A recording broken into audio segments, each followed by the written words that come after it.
Mam? Hah? Halus ya bawa. Assalamualaikum warahmatullahi wabarakatuh. Kembali lagi di channel saya. Kali ini kita bakal panen ikan mas indukan teman-teman, buat bahan pemijahan. Ini kolamnya di bawah Gunung Persis tuh, di sebelah sana kolamnya. Nah ini akses jalan menuju kolamnya teman-teman. Lumayan jauh dari akses jalan utama, makanya panennya siang teman-teman. Biasanya kan malam. Dan juga ini yang ordernya deket, jadi siang juga aman gitu. Biasanya kalau jaraknya jauh itu diharuskan malam panennya. Nah ini untuk akses jalannya. Sekarang musim kemarau teman-teman, itu bisa dilihat debit airnya sangat kecil sekali tuh. Biasanya ini besar teman-teman. Ini dari air pegunungan.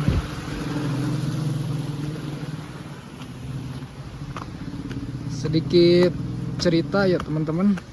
Sekarang harga ikan mas itu murah enggak, mahal enggak, standar lah. Kalau kemarin itu mahal teman-teman. Yang ukuran sekilo itu harganya 40.000. Itu langsung ke bandar. Ini ada peternakan. Kita melewati peternakan ayam sayur kalau di sini nyebutnya.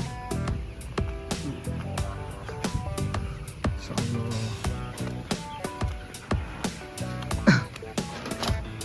Ini udah tahu berapa ekor panennya. Mungkin seadanya di kolam teman-teman. Di jembatannya baru teman-teman.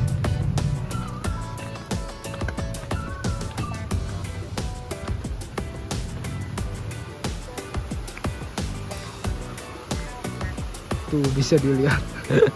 Ini efek kemarau teman-teman. Airnya sangat kecil sekali.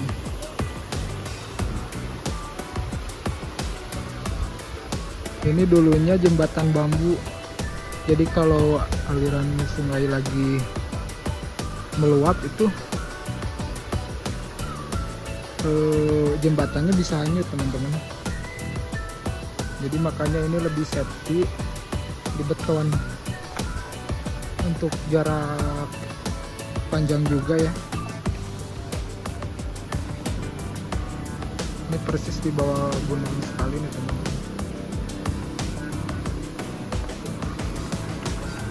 Mau gak mau kita harus lewat sungai.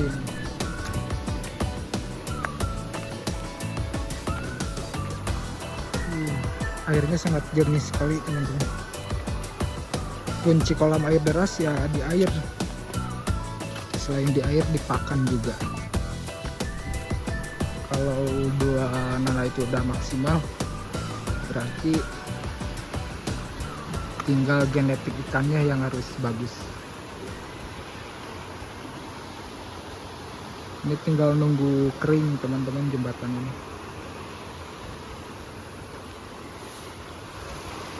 Nah ini kita lanjut teman-teman ya. Ini proses pengurutan airnya. Nah, ini udah dicabut pipanya nih.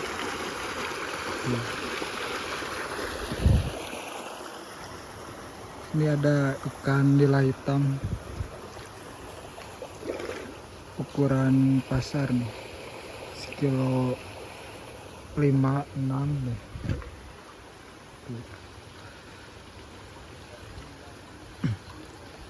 Dan kita bakal panen di monik ini teman-teman nih.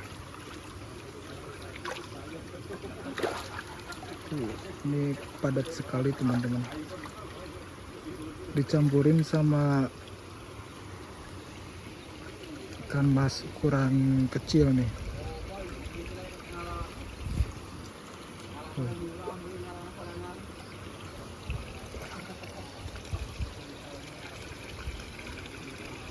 Airnya sangat jernih sekali teman-teman. Ini sama ikan nila hitam juga. Kalau ini habis dipanen teman-teman. Kemarin sama nila hitam juga.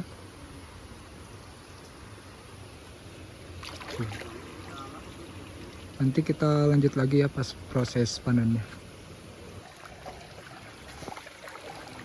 Berhubung airnya sudah surut, kita mulai saja proses panennya teman-teman. Nah, di bagian ini kita sedang melakukan proses pemanenan ikan mas indukan teman-teman, yang sudah masuk ukuran untuk dipilih dan dipisahkan ke tahap berikutnya. Jadi ikan yang sudah masuk ukuran panen ini tidak langsung di packing semuanya teman-teman. Kita kumpulkan terlebih dahulu di jaring penampung seperti yang teman-teman lihat. Jaring ini memang kita siapkan khusus untuk menampung ikan-ikan yang sudah dipilih supaya lebih memudahkan untuk proses sortir dan pemilihan indukan. Nah, setelah proses panen selesai dan sudah tidak ada lagi ikan mas yang ukuran yang masuk, barulah kita lanjut ke proses berikutnya, yaitu proses packing. Jadi memang tahapannya tidak langsung dari kolam kemudian masuk ke packing teman-teman, tapi kita kumpulkan terlebih dahulu. Kita sortir dan pilih-pilih dulu ikan yang sesuai kebutuhan. Oh iya teman-teman, perlu saya jelaskan juga ya supaya tidak salah persepsi. Ikan indukan yang sedang kita pilih ini nantinya digunakan sebagai bahan pemijahan, bukan untuk indukan pemancingan seperti yang biasanya teman-teman lihat di kolam pemancingan. Karena kalau untuk bahan pemijahan tentu saja ada kriteria khusus yang harus kita perhatikan. Tidak asal ikan besar kemudian kita sebut sebagai indukan yang bagus. Ukuran memang penting, tetapi kualitas dan kondisi ikan juga sangat menentukan. Untuk pemilihan indukan kali ini kita fokus mengambil yang betina.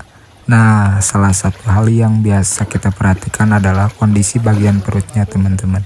Kalau teman-teman perhatikan, indukan betina yang sudah siap untuk digunakan sebagai bahan pemijahan ini memiliki perut yang terasa lebih lembek atau lentur. Ini menjadi salah satu tanda bahwa kondisi telur di dalam tubuhnya sudah berkembang dan mulai matang. Sedangkan kalau bagian perutnya masih terasa keras, walaupun ikan tersebut sudah jelas betina, belum tentu dia sudah siap untuk dijadikan indukan pemijahan. Jadi jangan sampai hanya melihat jenis kelamin saja teman-teman. Karena dalam pemilihan indukan kita juga harus tahu kondisi kematangan betina. Tentu semuanya sudah dipijakan. Ada yang masih belum matang, ada yang sedang berkembang, dan ada juga memang sudah siap digunakan. Biasanya teman-teman yang sudah lama berkecimpung di dunia pembenihan atau pemijahan akan lebih paham bagaimana cara membedakan indukan yang bagus.